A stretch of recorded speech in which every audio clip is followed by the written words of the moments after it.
नमस्कार मित्रांनो, ऑटोमॅग यूट्यूब चॅनलवर आपल्या सर्वांचे पुन्हा एकदा सहर्ष स्वागत.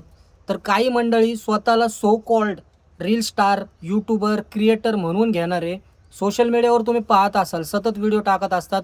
5 तासात माझा 2000 झाला, 8 तासात माझा 3000 झाला, 4 तासात माझा 1500 झाला. तर ही लोक कशी आहेत माहिती आहे का तुम्हाला? स्वतःचीच इज्जत स्वतःच्याच हाताने बाजारात नागडी करायची. अहो काय गरज आहे तुम्हाला तुमचा किती धंदा झालाय ते जगाला ओरडून ओरडून सांगायची, दाखवायची? काय असेल ते तुम्ही घरात बायका पोरांना दाखवा, त्यांना सांगा की मी आज दिवसभरात एवढी कमाई केली, एवढी तुझ्या हातात ठेवतो. जर तुम्ही कुठलाही व्यावसायिक उद्योजक घ्या, उदाहरणार्थ भंगारवाला, बिल्डर असू द्या, सोनार असू द्या, किराणावाला असू द्या, स्वीटवाला असू द्या, ही लोक कधीच स्वतःचा धंदा आहे ना जगाला सांगत नाही आणि कुठल्याच लोकांना सांगत नाही. पण आपला रिक्षावाला आहे ना, वरडू वरडू सोशल मीडियावर किंवा रस्त्याने येणाऱ्या जाणाऱ्याला सगळ्यांना सांगत राहतो, यार मी आज एवढा धंदा केला, आज मी तेवढा धंदा केला. काय गरज आहे तुम्हाला? तुमचं आहे तुमच्यापाशी ठेवा ना. का तुम्ही कुणाला देणार आहे, का तुमचं कोण मागायला येणार आहे? काय गरजच नाही ना. एक तर आपलं एवढं एवढंसं ताट आणि त्यात भागीदार तुम्हाला वाढवायचे, काय गरज पडली आहे? अहो कमावताय स्वतःच्या फॅमिलीसाठी कमावताय, त्यांच्यापुरता विचार करा ना. एकतर ओला, उबर, रॅपिडो सारख्या कंपन्या या ड्रायव्हर लोकांचा आर्थिक मानसिक छळ करतात आहे. त्यातून कसं तरी ड्रायव्हर लोक 4 पैसे कमवण्याच्या हेतूने मेहनत करतात, जिद्दीने कष्ट करतात, त्यातून काहीतरी मिळवण्याचा प्रयत्न करतात. एकाच दिवस तुमचा 2000 होतो, 2500 होतो आणि तुम्ही सतत व्हिडिओ टाकत राहता. अहो ज्या दिवशी तुमचे 400-500 होतात त्या दिवशी का व्हिडिओ टाकत नाही तुम्ही? त्या दिवशीचा धंदा झालेला का दाखवत नाही जगाला? ज्या दिवशी तुमचा एका दिवशी जास्त धंदा होतो, आता सीझन चालू आहे उन्हाळ्याचा, लोक इकडं तिकडं गावाला बाहेर पडायला लागल्यात, त्याच्यामुळं धंदा आहे. मग बाकीचे दिवस काय? बाकीचे दिवस तर धंदा नसतो. आता उदाहरणार्थ घ्यायचं तर आता उन्हाळी सुट्टी संपल्यानंतर शाळा जशा चालू होतील ना, लोक पैसे काढत नाहीत खिशातले. मग पोरांचं शिक्षण, पोरांचे वह्या, पुस्तकं, दप्तर शाळेत भरायचे, इकडं लोक पैसे इन्व्हेस्ट करतात. मग रिक्षानी, कॅबनी जाण्याचं टाळतात लोक. अशा वेळेस तुम्ही टाकणार नाही व्हिडिओ की बाबा आज धंदा नाही आहे, आज माझा एवढाच झाला आहे, आज माझा तेवढाच झाला आहे. मग एकाच दिवस जेव्हा जास्त तुमची दिवाळी होती धडाक्यात, तेव्हा मग अख्ख्या गावाला फटाके वाजवून सांगता तुम्ही, अरे माझा 2500 झाला आणि माझा 3000 झाला. अरे गप बसा ना, फालतूपणा काय लावलाय हा? कशाला फालतूपणा करता एवढा? काय गरज आहे का? स्वतःला भेटतंय, स्वतःचं भागते ते बघा ना जरा. एक तर परमिट बंद झालेले आहेत, व्यवस्थित चाललेलं आहे. आता उद्या परत परमिट चालू होणारच आहे, 100% होणारच. जर तुम्ही असे व्हिडिओ टाकले तर 10-15 हजारात नोकरी करणारा विचार करेल उद्या की बाबा मी पण रिक्षा घेतो, अरे 2-2, 3-3 हजार रुपये कमवतोय, मी कशाला तिकडे घासू माझी 10-12 हजाराच्या पगार? रोजचे कमवतो ना मी 2-2.5 हजार रुपये. तो 2-2.5 हजार कमवतो, मी का कमवू शकत नाही? मी 4,000 कमवून.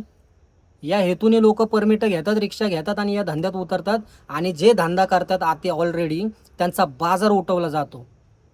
हे असे सो कॉल्ड स्वतःला रील स्टार, यूट्यूबर, क्रिएटर समजणारे लोक आहे ना, यांनी ही गोष्ट लक्षात ठेवायला पाहिजे.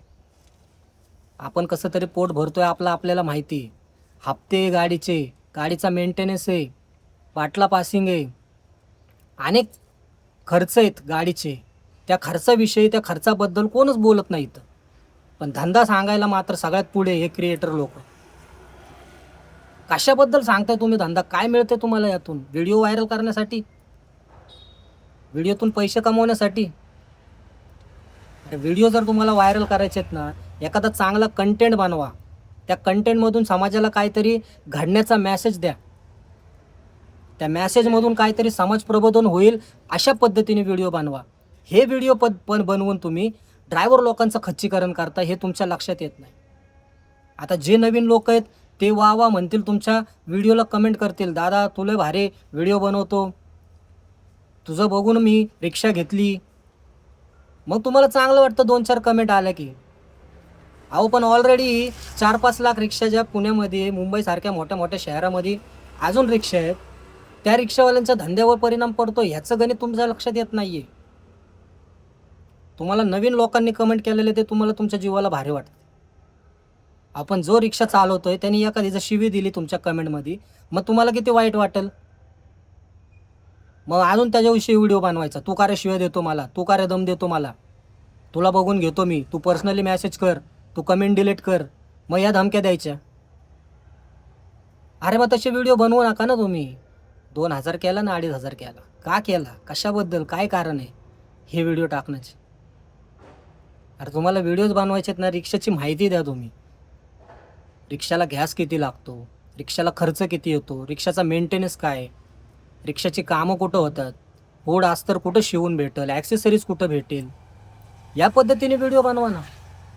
काही एकच आपला कंटेंट धरायचा. टार्गेटवाले तर आता गायबच झालेत.